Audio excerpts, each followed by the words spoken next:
Bismillahirrahmanirrahim. Assalamualaikum warahmatullahi wabarakatuh.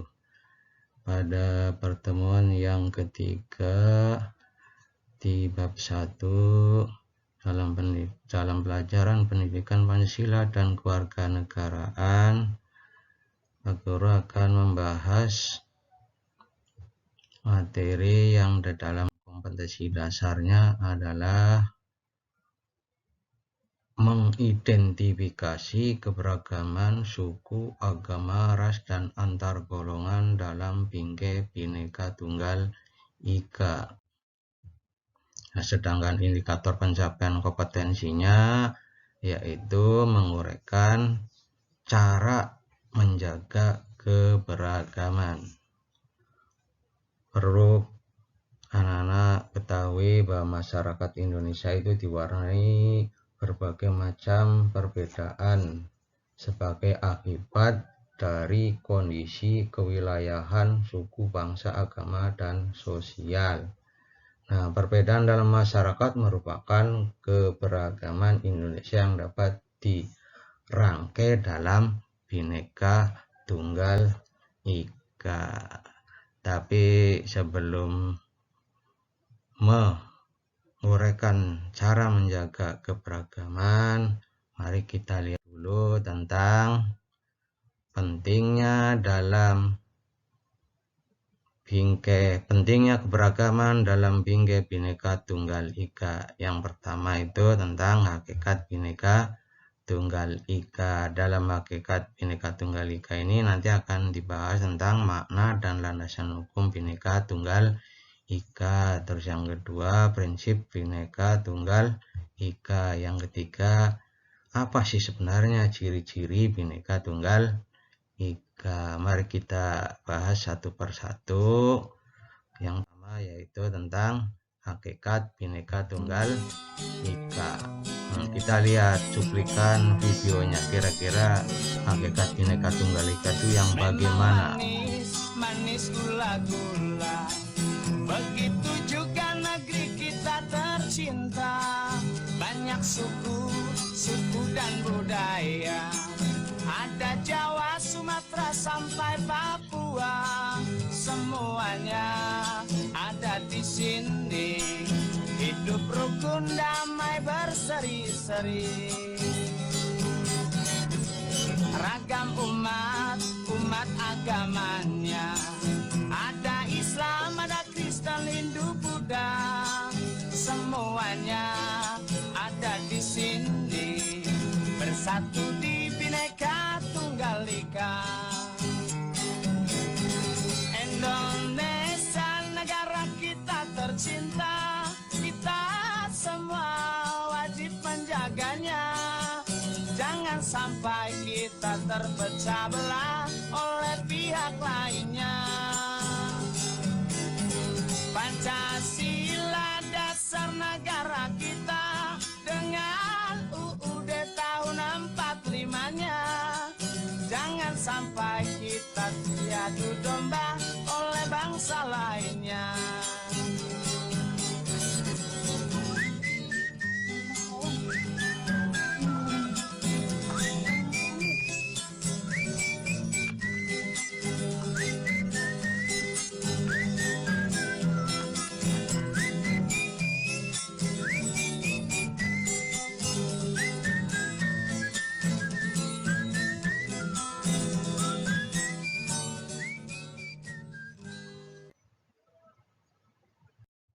Ya, tadi itu merupakan cuplikan tentang Bhinneka Tunggal Ika. Sekarang kalian lihat itu sebenarnya hakikat Bhinneka Tunggal Ika itu yang bagaimana? Nah, kalimat Bhinneka Tunggal Ika itu sebuah kata yang terdapat dalam kakawin atau dalam bahasa Indonesia itu syair. Dalam buku Sutasoma karangan Empu Tantular, bila diterjemahkan tiap kata atau dibahas dari ilmu etimologi, Bhinneka Tunggal Ika itu artinya, Bhinneka itu artinya beraneka ragam, tunggal berarti satu, sedangkan ika artinya itu. Tapi jika diterjemahkan secara harfiah sebagaimana aslinya, itu Bhinneka Tunggal Ika itu artinya beraneka ragam itu satu, atau bahasa yang atau kalimat yang lebih keren lagi sekarang itu berbeda-beda tetapi satu jua. Mari kita bahas yang berikutnya, yaitu makna dan landasan hukum Bhinneka Tunggal Ika. Makna luhur di dalam Bhinneka Tunggal Ika itu dapat dijabarkan ada 4 makna atau arti luhur Bhinneka Tunggal Ika. Yang pertama, bahwa bangsa Indonesia itu menyadari bahwa keberagaman baik suku, bangsa, agama, ras, dan antar golongan bukan merupakan unsur pemecah, melainkan faktor potensi atau modal terbentuknya persatuan dan kesatuan Indonesia. Jadi makna yang pertama itu merupakan modal terbentuknya persatuan dan kesatuan Indonesia. Terus yang kedua, bahwa makna Bhinneka Tunggal Ika itu, semboyan Bhinneka Tunggal itu mendorong lahirnya persatuan dan kesatuan bangsa Indonesia yang makin kukuh ya. Terus yang ketiga, bahwa bangsa Indonesia itu menyadari bahwa di tengah arus globalisasi yang sangat cepat dan terjadinya percampuran budaya diperlukan penyaringan. Untuk apa penyaringan itu? Yaitu untuk disesuaikan dengan budaya yang ada di Indonesia ya, agar persatuan dan kesatuan tetap utuh dan semangat berbeda tetap satu ya, beda tapi satu. Ini karena apa? Budaya masuk di Indonesia itu dari luar negeri banyak, tapi perlu yang namanya sebuah filter. Filternya apa? Yaitu Bhinneka Tunggal Ika. Terus yang keempat, makna Bhinneka Tunggal Ika itu bahwa bangsa Indonesia itu menyadari sepenuhnya bahwa Bhinneka Tunggal Ika itu merupakan salah satu pilar atau tiang atau rukun selain Undang-Undang Dasar 45 dan Negara Kesatuan Republik Indonesia demi kukuhnya kehidupan berbangsa dan bernegara. Itu tadi tentang makna luhur Bhinneka Tunggal Ika. Sekarang kita lihat landasan hukumnya. Landasan hukum Bhinneka Tunggal Ika itu yang pertama itu adalah Undang-Undang Nomor 66 tahun 1951. Tentang apa? Yaitu tentang lambang negara ya, lambang negara.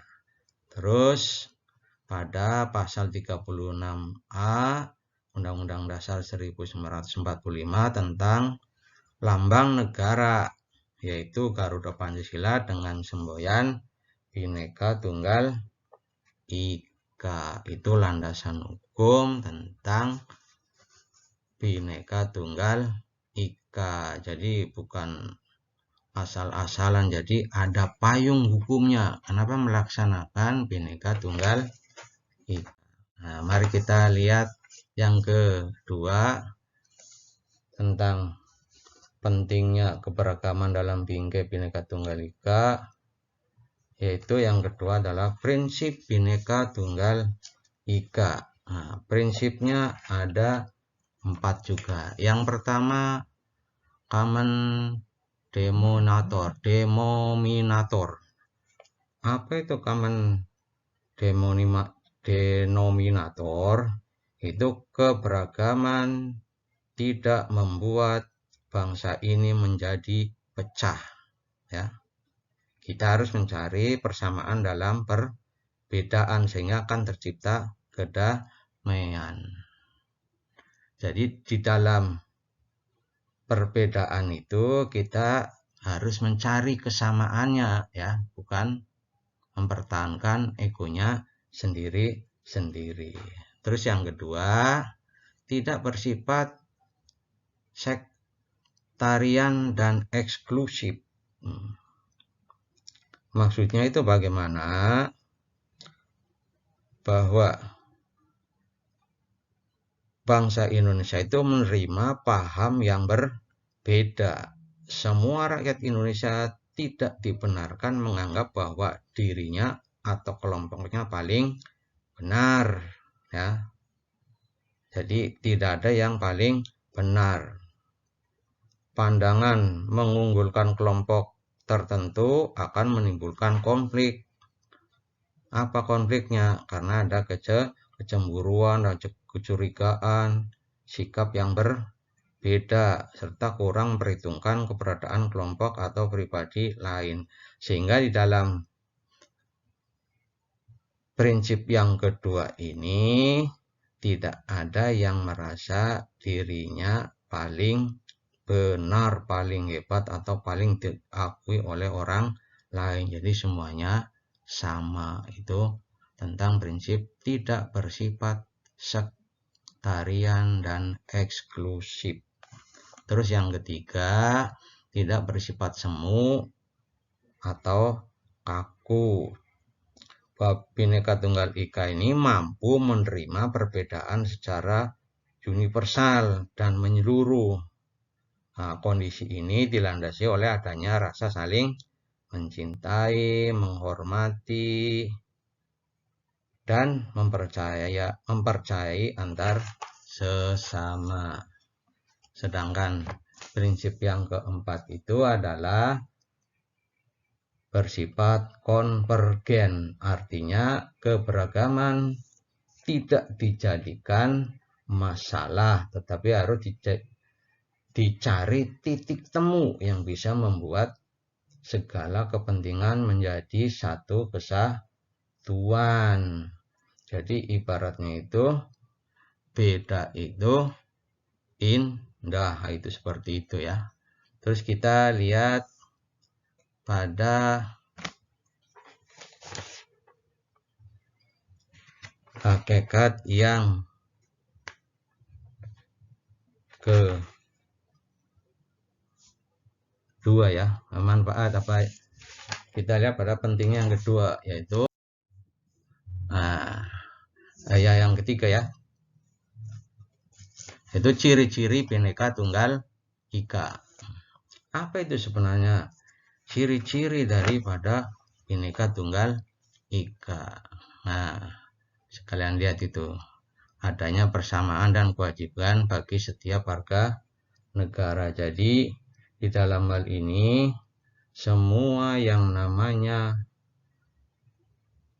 berbeda-beda itu semua punya persamaan dan kewajiban yang sama. Terus yang kedua, tidak ada rasialisme. Apa itu rasialisme? Yaitu paham yang menganggap rasnya atau sukunya paling unggul. Jadi tidak ada, semua sama dari Sabang sampai Merauke, dari kulit putih sampai kulit hitam, dari rambut lurus sampai rambut keriting, semuanya sama, menamakan diri sebagai rakyat Indonesia. Terus yang ketiga, itu tidak adanya sikap diskriminatif. Apa itu diskriminatif?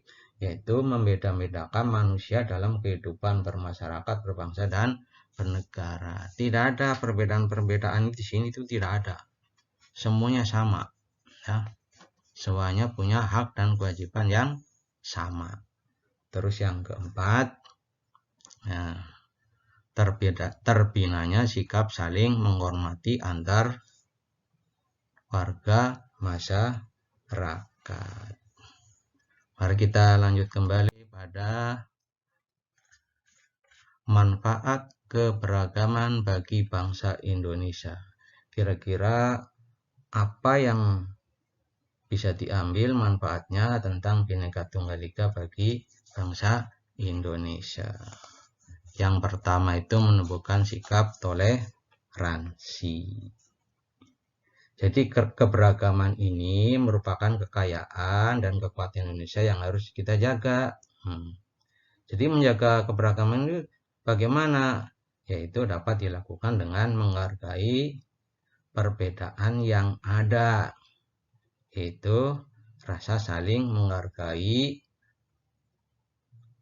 akan mampu meningkatkan sikap saling menghormati perbedaan baik suku, agama, ras, budaya maupun golongan. Jadi dalam hal ini ditekankan adanya sikap toleransi, atau dalam bahasa yang lebih keren lagi tepo seliro. Nah itu ya. Terus yang kedua, meningkatkan persatuan dan kesatuan.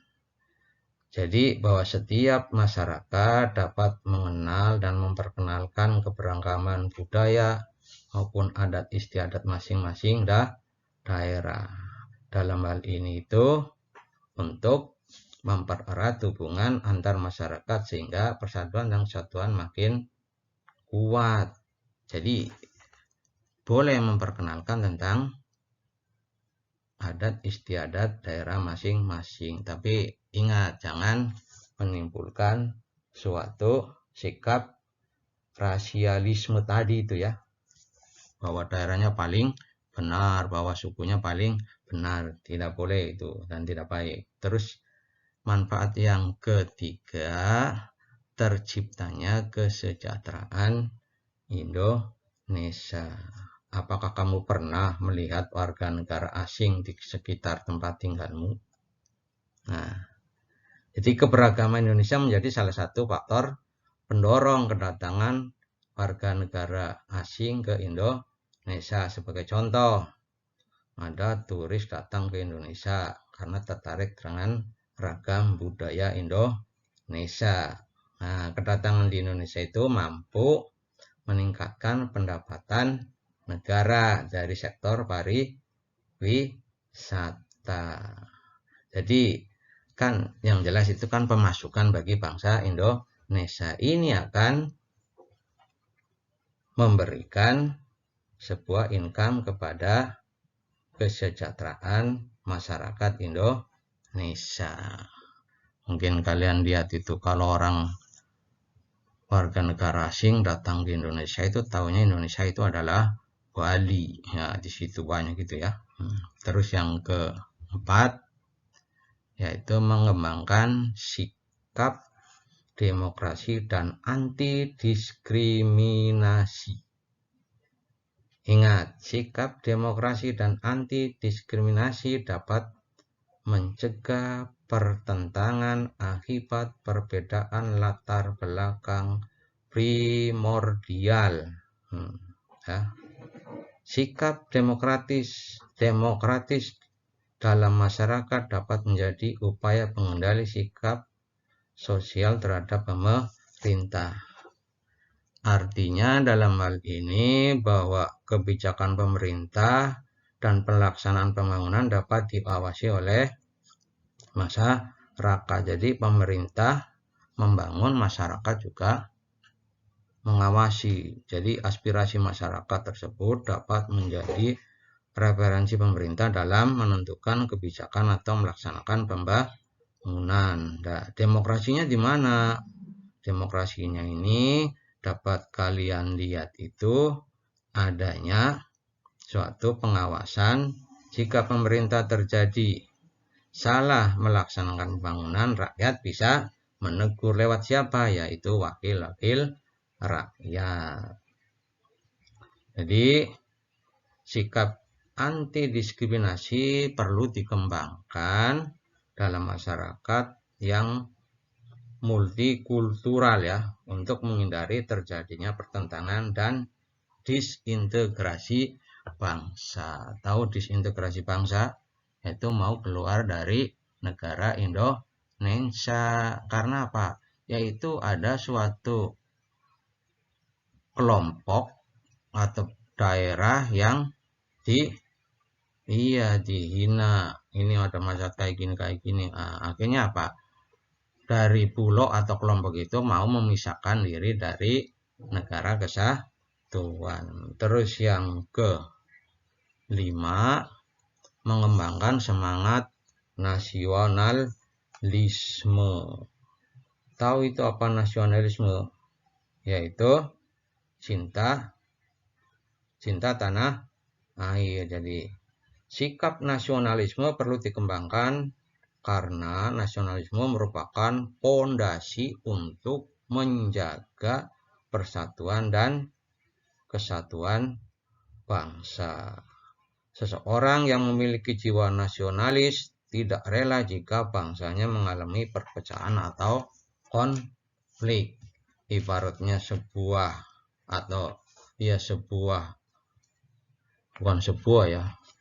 ibaratnya badan kamu. Jika kakimu kena paku, kira-kira tanganmu merasakan sakit enggak? Pikiranmu merasakan sakit enggak? Ya itulah nasionalisme. Terus yang ke-6, menumbuhkan sikap kerjasama. Kerjasama merupakan suatu bentuk proses sosial yang di dalamnya terdapat aktivitas tertentu untuk mencapai tujuan bersama dengan saling membantu dan saling memahami terhadap aktivitas masing-masing ya. Jadi saling membantu dan saling memahami dan dalam kerjasama dapat menjaga harmonisasi keanekaragaman masyarakat yang multikultural.